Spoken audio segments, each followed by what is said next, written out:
Uh-huh. What happened? When I woke up, my balance breaker was gone. The present Akano embraced me tearfully, leaving me wondering what had occurred when I was out. I couldn't recall it properly at all, but according to Kiba, I had gone berserk and defeated that Shauba guy. It was all just a blur to me. Hold on. Is that Azia who Zenovia's hugging? How? Perhaps noticing my disbelieving expression, Kiba explained. Vali rescued her. He pointed to the individual in question. So Vali is here too. Why? Hold on, is he grinning? When I asked for an explanation, I learned that it had all been a series of fortunate coincidences. All I really cared about was that Ozzy was safe. Azia! Azia! I cried out to her. She slowly opened her eyes. Issei. She was okay. Thank goodness. My Azia. Just as I was about to embrace her in a hug, Zenobia knocked me away. Azia, she called, tears streaming down her cheeks. Zenobia? What's wrong? I can't breathe. Azia, Azia. I will always be your friend. Forever. So don't ever leave me again. Azia gently stroked her head. Yes, we'll always be friends. Thank goodness. Standing beside me, Irina nodded, her own eyes moist. I guess this mean case closed then. I breathed a sigh of relief. No sooner had I done so than Vali called out to me. Issei Hyoto, it looks like you pulled through. Yeah, I guess I owe you one. Don't worry about it. Anyways, it's about time. Look up. My curiosity piqued. I turned my gaze to the white sky hanging over the empty battlefield. A gigantic hole formed above us. There was something beyond it. A figure. That's... When I realized what I was looking at, my mouth hung open in shock. The present the others appeared to be equally stunned. Vali's lips curled in a smirk. Watch closely, Issei Hyoto. That's what I came here to see. A huge crimson dragon floated overhead, moving majestically across the heavens. It was enormous. Much larger than Tanin. It had to be at least 100 meters long. There are two entities known as the Red Dragon. The first one is the one that dwells within you, the Welsh Dragon. The White Dragon Emperor appears to be in the same legends and myths. But there is another Red Dragon, an entity that appears in the Book of Revelation. The Book of Revelation? The Great Red. Although, he's known by other names too. Maybe you've heard of the Apocalypse Dragon, the True Red Dragon, or the DxD, the Dragon of Dragons. He resides in the dimensional void, where he has been soaring for eternity. We came here today to witness that for ourselves. These battlefields for your raiding games are forged by raising barriers on the edge of the dimensional void. Ophus's true aim today was to use this place to stare into that expanse. Shauba's scheme was never of any importance to her or us. But what's he doing in there? I asked. Who knows? There's a lot of theories. He is Ophus's true goal, and the opponent I hope to defeat. Vali's opponent. His eyes looked more genuine than I thought I've ever seen before. The enemy I wish to face most of all, the Great Red, the Apocalypse Dragon. I hope to become the true White Dragon. It's hardly fair that the White is always a level below the Red, don't you think? Once I defeat him, I'll reach the ultimate rank. So, that's Folly's aim. Well, everyone has a dream of their own. And that was his. Basically, his reason for joining the terrorist organization was to fight the massive dragon. I had known that he must have been doing all those bad things for a purpose, but now I knew what it was. His actions were borne home to me all the more. How long has it been, Great Red? A small, black-haired girl in a dress had appeared out of nowhere. Who's that? She wasn't there before. I wondered aloud. Folly flashed me a grin. That's Elphys.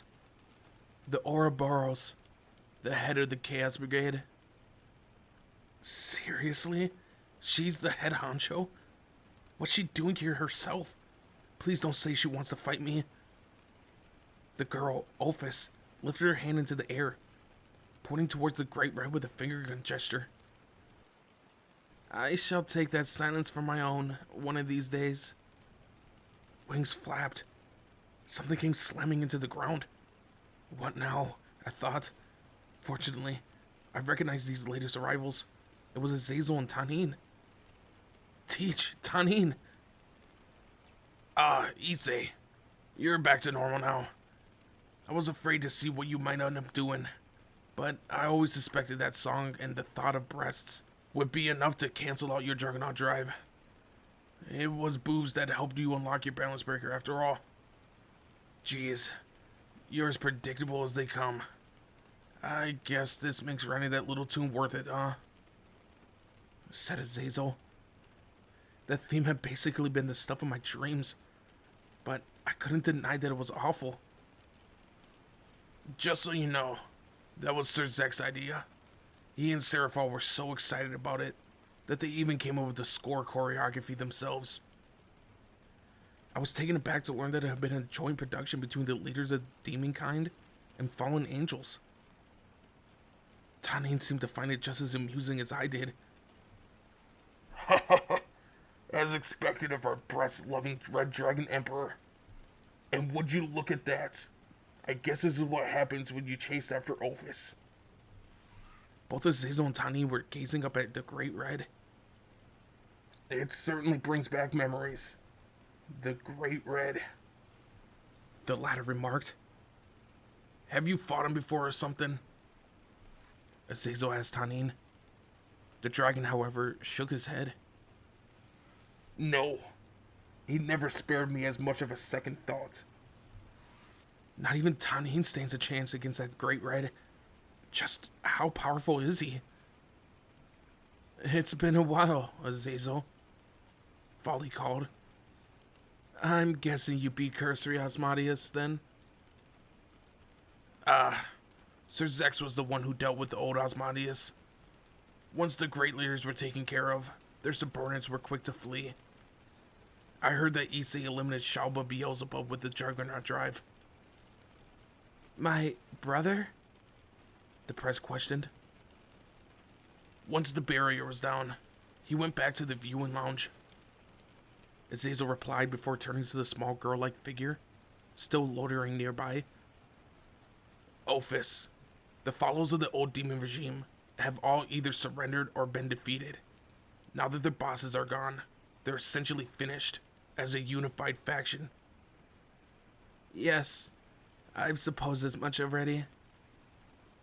Elphys didn't seem shocked or disappointed in the slightest. Didn't it bother her that she'd lost? Azazel shrugged at the response. Apart from Volley and his people, the only other group of note with you guys was that band of sacred gear users, right? The ones descended from famous humans. What are they called again? The Hero Faction? The Hero Faction? So there are still other forces within the terrorist organization? Right. The Chaos Brigade's whole deal was that it's made up of a ragtag assortment of dangerous individuals from a great many places. Now then, Elphys, do you want to go? Azazel pointed his radiant spear towards the girl. Was he about to start trading blows with the big bad? Elphys, however, turned her back to him and stated, I'm going home. Evidently, she didn't want to fight. Nonetheless, the people on our side weren't convinced by the display of indifference. Tanin pulled his wings back, shouting after her. Stop, Ophis! Yet, the girl's face twisted in an ominous smile. Tanin, the Dragon Kings are gathering together once more. This should be fun. A faint vibration shook the air, and Ophis completely vanished. Ah, she escaped. Both Azazel and Tanin let out exasperated sighs. It's time for us to leave as well. Now it was Volley's turn. He was just about to enter the spatial rift that his suit-wearing companion had just opened. Seriously, they were all too quick to skedaddle. Issei Hyoto, do you want to defeat me? Sure, but you're not the only one that I want to beat. I want to surpass Kiba, and then there's my buddy Saji. There's a whole lot of things I hope to overcome. I could say the same. I have another target besides you. It's strange, isn't it? The current Red and White Dragon Emperors have other things on their minds more important than their fated confrontation. Maybe you and I are outliers when it comes to dragons. It's nice to have a diversion every now and then. But, as I assure you, one day, we will do battle. I raised my fist to Volley. Yeah, let's settle it. I never let you have the presence of Arcanel's breasts. You're an interesting one. Get stronger, Issei Hyoto. See ya, Breast Dragon. You too, Switch Princess. Gah, that grin of Biko's never failed to rile me up. Hold on. Switch Princess. Looking to the Prez, I saw that she was turning bright red. What was going on? Yuto Kiba, Zenobia. The Sudaman said to our two sword wielders. I am the heir to the Arthur Pendragon. This here is the Holy Sword. Please, call me Arthur. I expect to cross blades with you both one day. Until then. With that, Volley and his companions disappeared into the spatial rift. For a second, I thought about following them, but they had just saved Azia. Had Volley done so on a whim?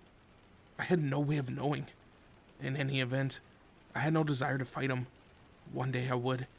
We would certainly meet again, and I had to be ready. I took Azia's hand and flashed her a warm smile. It's time to go home, Azia. For real this time. Right. Mom and Dad are waiting for us, she replied. As I beheld Azia beaming at me, I slipped into unconsciousness.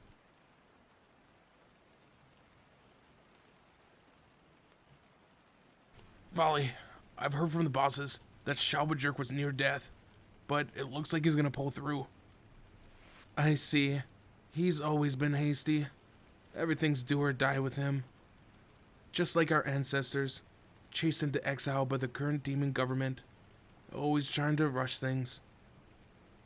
Apparently, everyone over in the old demon group wants you to be their new leader. What are you gonna do? Tell them I'm fine with my current position. I don't desire any more duties than I already have as heir to one of the original Demon Kings. Ah, then I guess you're done for. The other factions are already racing to take the top billing.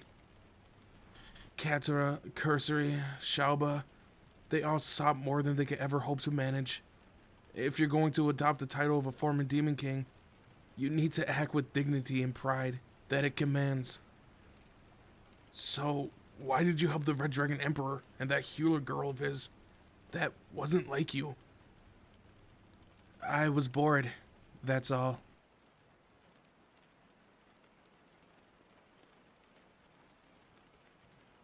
When I opened my eyes, I was in my bedroom. Huh? What happened? I beat Dora, met Volley, and then... What? It felt like I've fallen unconscious several times over.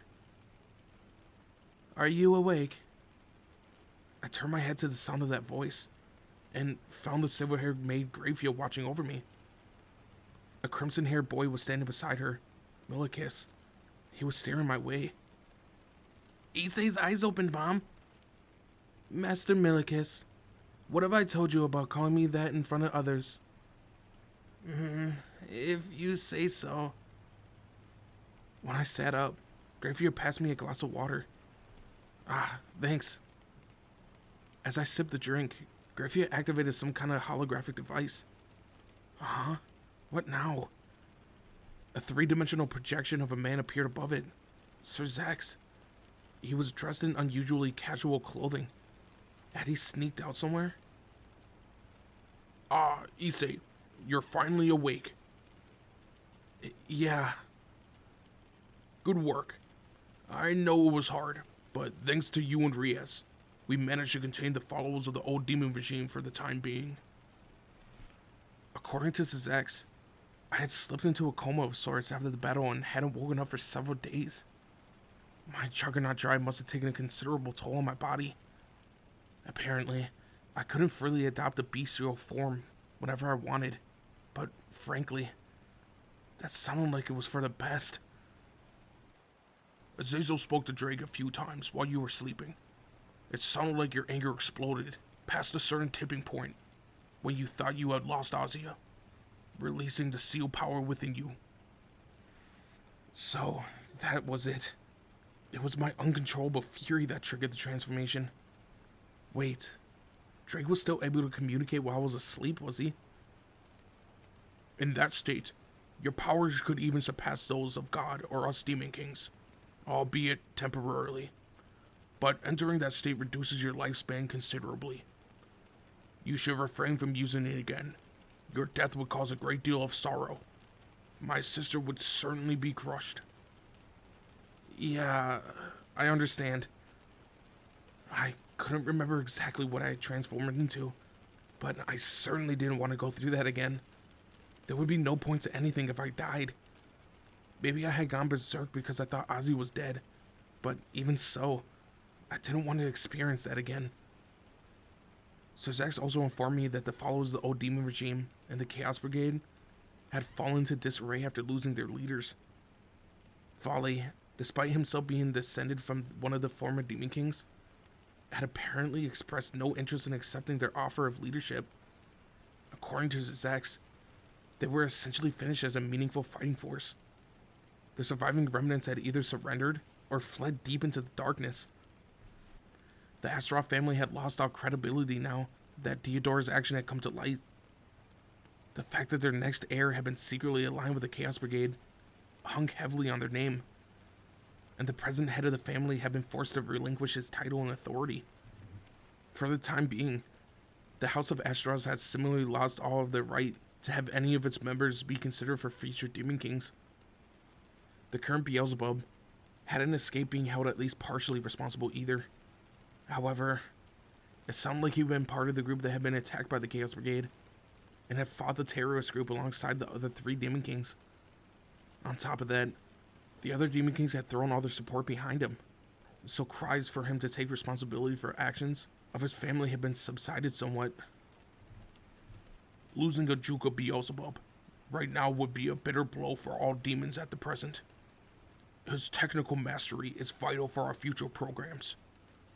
He was the one who devised the basic theory underlying the raiding game. We won't be able to find anyone else of the same caliber. Sir Zax breathed out a sigh. From what I gathered, there was a critical shortage of vital personnel in Demon Society. Maybe it was because I was the Red Dragon Emperor that Sir Zax went on to tell me about Ouroboros. But that explanation only raised further questions. Can I ask you something? And what would that be? Ophis, the head of the Chaos Brigade. Her goal is to get rid of that huge dragon, the Great One, so she can return to the Dimensional Void, right? So, if we help her, won't she stop supporting the terrorists? Sir Zax shook his head. No, unfortunately, that would be unwise. The prevailing theory, at the present, is that the Dimensional Void is in equilibrium with the various planes of existence, precisely because Great Red resides within it. If Ophis, or Vali for that matter, were to slay him and rule over it themselves, there's no telling what would happen to our world. We might have been able to trust the old Ophis, but she's changed too much. That certainly sounded serious. A breakdown of the stability between Dimensional Void and the various planes of existence. Why did Ophis and Volley have to set their sights on something so risky? No wonder the leaders of each major faction were worried. There may have been a chance that I could defeat Volley one day in the future, but what about Ophis? I didn't want to be the one to have to fight her. All I really wanted was to become a high-class demon and rule over a harem. We would need to reconsider plans for the future raiding games between our up-and-comers. We can't afford to allow terrorists to interfere again. So, are the matches canceled then? I asked. We will probably have to start from scratch, but there was one match I could very much look forward to seeing. A great many are here in the underworld, and quite a few among the other powers awaited eagerly. Which match is it exactly? The one between Riaz and Syra Org. Were people really looking forward to a confrontation between the present Syra Org, the #1 demon youth, that much? Syra Org's words echoed in my mind. I look forward to facing your extraordinary power myself. If things hadn't been interrupted, he would have been our next opponent. There's a great deal of anticipation for the match between the Citri and the Garies too. I suppose it would be power versus power and technique versus technique. Sir Zex certainly did sound like he was excited. Heck, knowing him, he definitely was.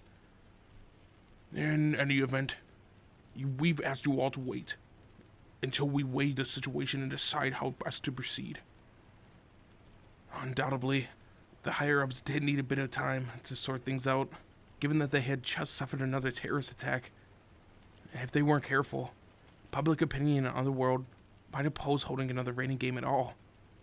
On a brighter note, it sounded like the Breast Dragon had become incredibly popular with kids in the underworld. I'm thinking about writing another song. I've always dreamed of being a musician back when I was a child.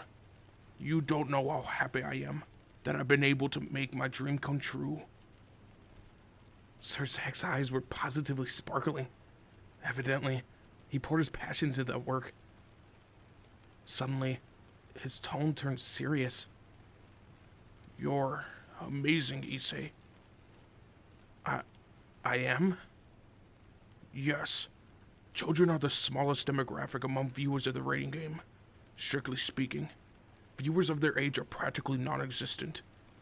Watching adults fight each other is hardly entertainment as far as they're concerned. To tell you the truth, the only matches of interest to them are between certain reincarnated demons, dragons like Tanin, or non-human creatures and the like. They probably think of those matches as kaiju movies. Kaiju films, huh? Tanin did kind of resemble a creature you've seen on screen. I would be overjoyed if our future generations could look up to you, even if it's just during your bouts. Are you asking me to become some kind of superhero for the kids? Yes, but I won't force it on you. But I would appreciate it greatly. I didn't understand the full importance of the raiding game in the underworld, but if it was for the sake of the children, the faces of the kids who cried in joy back when I had done my interview flashed before my eyes. Part of me was getting excited by this idea. Never before had anyone acted so happy just to see me. You'll be putting your talents to waste if a harem is your endgame. That's what Tanin had said to me at the end of our underworld training camp. Sorry, Tanin, but building a harem is still my ultimate goal. After all, what could be being surrounded by beautiful ladies all day long? That said, having kids think of me as a superhero didn't sound so bad either. Maybe I could attract a following among young mothers too. Married women, young wives, wonderful. Supposedly, hero programs on TV were written with mothers in mind these days too. If I became famous, someone might make a live show about me one day. Children would bring their moms to see it, and I might even be able to meet some of them. I had discovered a path of meeting a treasure trove of beauties from the underworld. Whoa, there are so many wives I could get my hands on. Sorry, Tanin. I'm definitely gonna become a harem king. I'll even let other people's wives join my harem. Got it, Sir Zex. I'll do whatever I can for those wives. I mean, those kids. By the way, it sounds like someone's cheering on in the background. What's going on?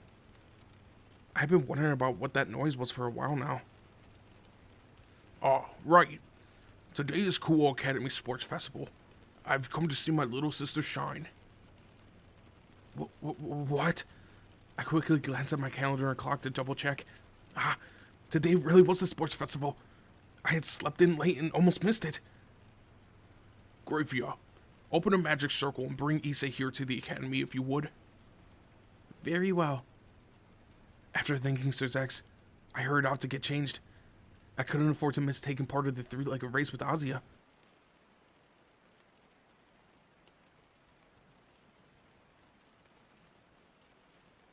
The sound of the starting pistol echoed through the air, followed by an announcement for the next event. The three-legged race is about to begin. Participants, please line up at the starting position. My event had nearly begun. The magic circle had led me straight into the wooded area, near the old school building. I would have to hurry to make it to the sports ground in time. And the second year three-legged race is off. It had already begun. Ozzy and I were a part of the second group. Would I make it? I bolted as fast as I could, making my way into the sports field. Issei, this way is faster. It was the Prez. She had come looking for me. Oh yeah, that path through the tents does look like a good shortcut. Yodo, you're late. Go get Azia. Saji called out to me as I passed. Sorry, leave it to me. There it was, the starting line. Azia. She looked so forlorn, and she was about to tie her leg to the other guy from my class. Not on my watch. I'm the one who gets to run with her. Azia! She glanced up at my cry, her eyes glistening as she scanned her surroundings. When she finally spotted me, she joyfully shouted, Issei! I wouldn't leave her alone. I would always stand by her. Sorry, I'll take it from here, I said to the other guy when I reached them. His response was to pat me on the shoulder. Of course. Take Ozzy and go. Thanks for the encouragement. Just watch us. Ozzy and I had this in the bag. I crouched down, tying the rope around my leg and Ozzy's. Issei, you made it. Naturally. I'm your Issei, right? Whenever you need me, I'll come running. Ozzy looked like she might start sobbing all over again. We really needed to do something about that later. Group B. Our turn had come. We wrapped our arms around each other's waists and stood ready to go.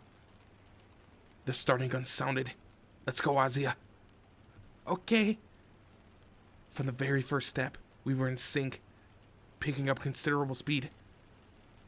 Issei, Azia, go for gold. You can do it, you two. The present Agano were cheering us on. Issei, Azia, you can do it.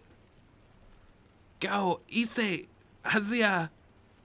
Do your best, you two. Kiba, Zenobia, and Irina shouting encouragement our way as well.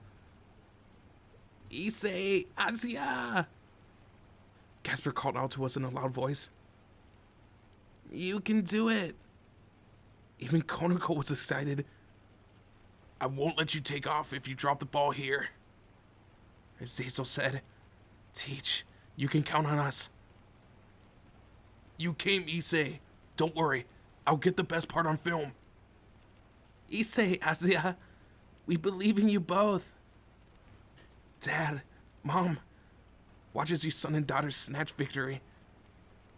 As Azia and I ran together across the field, I said, Azia, I'll always be by your side. Don't ever leave me. It was obvious that she was holding back tears, but she steadied herself and concentrated her energies on running. And then, another shot from the starting pistol. Azia and I had broken through the tape at the finishing line. Yes! As we received our flag for taking first place, the two of us adopted a victory pose.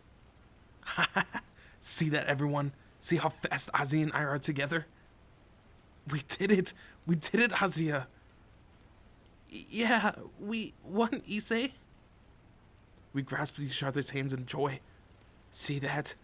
Together, we're unstoppable. Whoa. My elation suddenly wavered as I realized I was wobbling on my feet, ready to fall over at any second. Weakness washed over me. My strength was spent. I had only just woken up from a coma. Maybe I overdone it a little. Issei, are you alright? Azia asked as she supported my weight.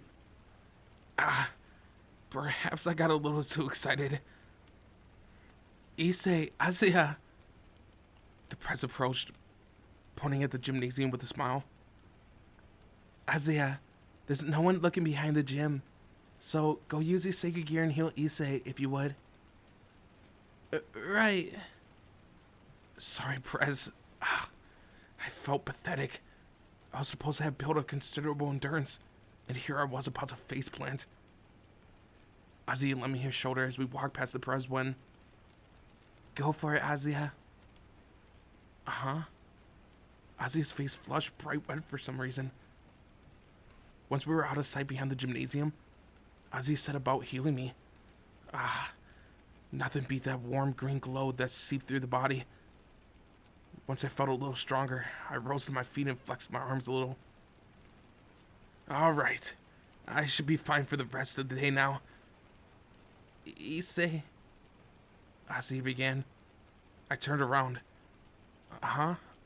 What is it? Azia was standing on her tiptoes. She leaned forward slightly, and her lips pressed against mine. All of a sudden, we were kissing. I didn't know what to do. It felt like my head was gonna explode. I mean, she was kissing me. Azia. She flashed me a warm smile, tilting her head to one side. I love you, Issei. I'll always stand by your side. I was so overwhelmed with emotion that I collapsed to the ground right then and there. I was so happy.